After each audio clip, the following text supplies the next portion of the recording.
If you have a brand and want to promote your business organically in collaboration with influencers on social media, watch to the very end. I'll guide you through the process of analyzing influencers to determine whether they're a good fit for you and your business before even working with them. What's up, bosses? I'm Talyn Rahman-Figueroa, your personal brand consultant at Boss Diplomat, making you look so good you can't be ignored. Yeah, and that's why you're here. Woo! Now, before I show you the steps on how to work with influencers and what to look out for, just a disclaimer, I love working with influencers because they are real people. You're not paying these celebrities to endorse your product. You're actually working with people who really care about your brand, who are a good fit, who have the right mindset, and there's no hidden agenda other than the fact that you've approached them personally and you've said, hey, I love everything that you're doing, and I think my brand aligns with what you share on social media. I love your content. I've been a follower for a while and I want us to collaborate, and I think we'll be a good fit together. That's already really flattering, right? When somebody actually approaches you and say, hey, I love everything that you do. I'm fangirling. Oh my goodness, this is so awesome. And actually showing an interest in what they have to share to the world. Because don't forget, influencers also have an agenda. Their agenda is to grow their brand on social media. It's really difficult to come up with those organic content. I mean, imagine yourself in your own business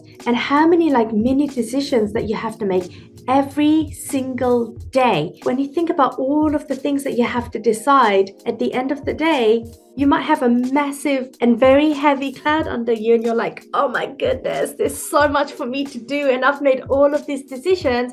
Eventually, you're going to have decision fatigue. Now, with content creators, that's the same thing. They are responsible for coming up with new content on a daily basis.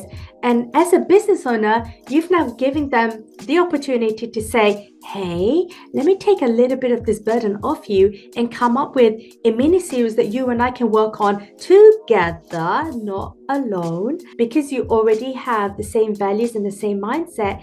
Hey, that partnership is perfect. And on top of that, you are exchanging something in return. So you are exchanging a service or a good for this influencer to try out for free. You're not asking them to pay you and you're not offering to pay them. This is a mutual exchange of services. And what they offer you in return is an honest review. So you have to make sure that your product or your service is damn good before you even approach this strategy. And usually I get my clients to do this influencer marketing right at the end when their business brand is about to launch or just before they launch, so that they're getting good feedback, good kudos, and positive testimonials for what they're about to offer and showcase. So make sure that your brand is up to scratch before you even attempt to content influencers, because you are going to shoot yourself in the foot if you are approaching them with a very weak brand. If you don't know what I'm talking about, definitely have a free mini brand session and I can tell you whether your brand is up to scratch or not for this step. Okay, so the influencer's job is to test out your service, sample your product. They will provide their audience with, hey, I just tested out Boss Diplomat Brand Power Hour and oh my God, let me tell you how amazing this was for my brand and how much I learned from Talyn and how amazing she is and blah, blah, blah, blah, blah. That's what the influencer's job is to give their audience a new look into a new product or a new service that they have tested out themselves. And then they can analyze and extrapolate information. You have no control over the things that they're going to say. You may get oversight and a little bit of a clue on what the final review is going to be, but this is where the trust is, right? You can't control what they're going to say about your product or your business, but the whole goal of this collaboration with the influencer is you're matching your brand with an influencer to share similarities with you. And then of course, once the influencer has posted this review on their stories on Instagram, this gives you the opportunity to reshare to your audience as well. And the whole point, the end goal, but at least one of the end goal for you collaborating with this influencer is to get more followers and eventually more leads, and eventually turn those leads into sales. You want to get more people to buy into your services, right? You want new leads into your business, right? And what better way to do that is through an influencer who already has an established audience that is already warm. They want to hear more from these influencers. They want more stories. They want more insights. So you're actually not doing any of the heavy lifting. They are. They've already done the heavy lifting and you're piggybacking off their success and off their audience. So there are many types of influencers that you can target. And let me break this down to you really easily. So there's 5 types of influencers. The first one is nano influencers. These are individuals who have like 1,000 to 10,000 followers on social media. This is the target that you want. You want to go after nano influencers with less than 10,000 followers because they are least likely to ask you to pay them for this service. As a solopreneur, of course, what you bring into your business means everything in regards to how much you make in your business. We want to treat this as a mutual trade as opposed to you buying their service so that they can try you out for free. The next tier is the micro influencers. So micro influencers have 10,000 to 100,000 followers. Now these people are going to want some dineros. They're going to want some money for this collaboration. We want to try to avoid micro influencers for this specific purpose. And then we move on to mid-tier influencers. These are influencers who have 100,000 to 500,000 followers. Definitely avoid them. They will definitely want money. If you have some marketing spend in your business to be able to do that, then absolutely go for it. The fourth type of influencers is the macro influencers. So these are individuals with over 500,000 followers. And then the big shebang, the big fellas in the influencer world are the mega influencers. Of course, mega influencers have 1 million plus followers.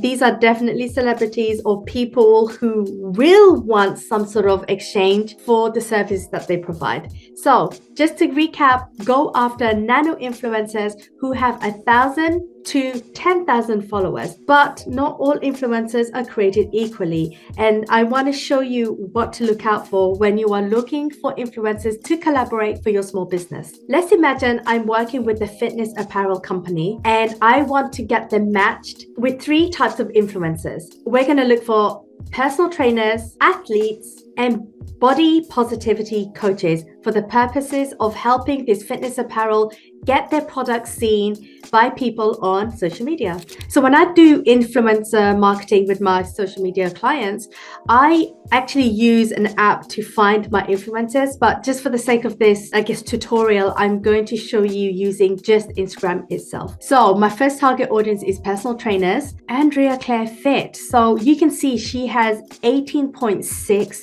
thousand followers, which actually puts her as a micro influencer. We do not want to target anyone with more than 10,000 followers, but let's see how legitimate they are. So I'm going to click on the followers.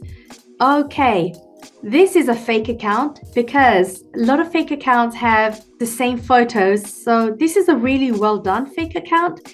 But if you click on when they posted this, August 8,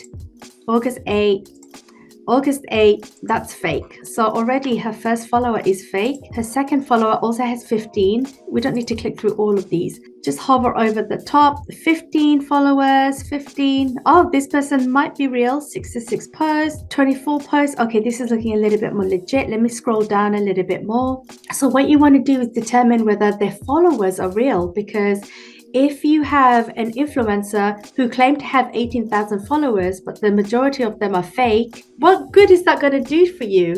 You're basically promoting your product and your services to fake people. So it is tricky to know whether an account is real or not, just based on this, because this person has a mixed bag of real and fake, which a lot of influencers do, but just be mindful of this. Next is where are they based? So this person seems to be based around Texas and surrounding areas. I want to check out what they are doing actually for themselves.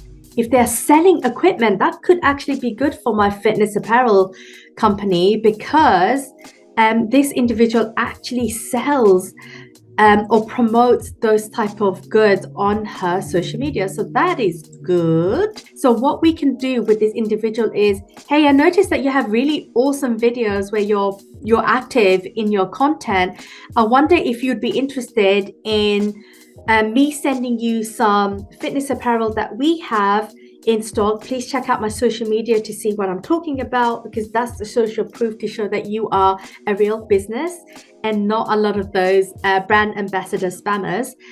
And let her know I would love for you to model my fitness apparel in your videos. So this could be a really good one. Okie dokie. So this person, damn, she's ripped. Goodness me. Go girl.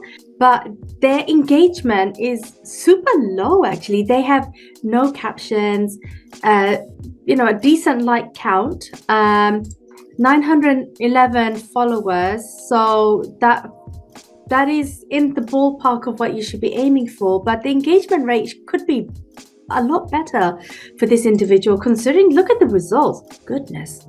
Go girl, peaches, yo. But the engagement rate is low, so this is actually not a good fit.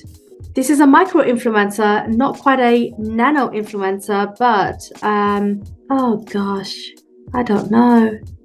There's a lot of fakies out here, and I can't even see any more than this. All right, let's have a look at his post and engagement rate now. So okay, it looks like his top 3 pinned posts has over 11,000 followers. This can be bots. He's got 88 comments on just this one post. So the engagement rate is very good here. People are talking to him, commenting on what he's offering on social media. So that is a very good sign. Same with this one too. So he does have a lot of people actually engaging with his topics. So this could be a really good influencer to connect and communicate with, because there is real life conversations happening in every single one of his posts. So that is a good sign, my friend. Okay, so this is a good size nano influencer with close to 3,000 followers by millie.faith. So again, we're going to open up the followers and see whether these people are real or not. Okay, so these followers do look legitimate. We do have 1 or 2 suspicious accounts following her.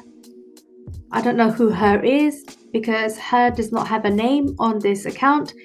Talk about branding. Seriously, use your name or even your business name. So this person actually does have a legitimate following, so that's great. So inspiring you to turn your dreams into reality. Hybrid coach. I don't know what hybrid coach means, but let's see what her engagement rate is like. So she does have good engagement. There's a good, respectable likes and comments on each of her posts. So she could actually be a really good nano influencer to work with regards to this fitness apparel company. So here's another thing to look out for. Where are they based? And do you actually want that individual?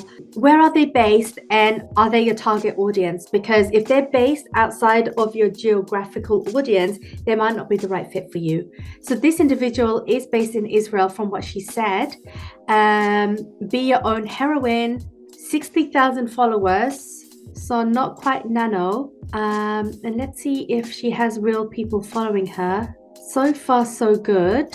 Even these one accounts, they might be legitimate because their account is set to private. 60,000 followers, and there's not a lot of people with even 15 posts. It's less than 2 or 3. So I'm a little suspicious. Amazing engagement rate. She has between 37 to 100 comments per post. So she is super active, very engaged on social media. She has a ton of comments. So this influencer could be a really good one for a fitness apparel company. So there you have it. This was a short rundown on how to look out for influencers to match with your brand and get your business in front of these nano influencers who can really boost your business brand on social media. If you need any sort of help with how to get your brand seen, be visible, and boost your brand credibility, get a free mini brand session with me, Talyn. Get some Talyn time in there. Let me check out about your brand. Let me see what I can find just by looking at your business brand without having touched it myself. I cannot wait to see you in my calendar. Let's get you visible, solopreneurs, and let's get money coming into your business. Whoop, whoop, whoop. See you next time.